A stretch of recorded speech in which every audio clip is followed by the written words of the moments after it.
Hello viewers, আসসালামু আলাইকুম। আশা করি সকলে ভালো আছেন। তো আমার হাতে যে 6 পিন কম্বাইন্ড সকেট অথবা পাওয়ার সকেটটি দেখতে পাচ্ছেন, এটা দেখেন সুইচটা পুরো একদম গলে গেছে।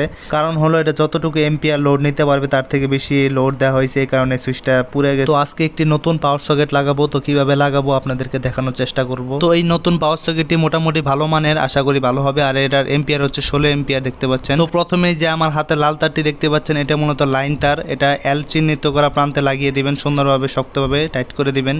এরপর হাতে যে কালো তারটি দেখতে পাচ্ছেন, এটা মূলত নিউট্রাল।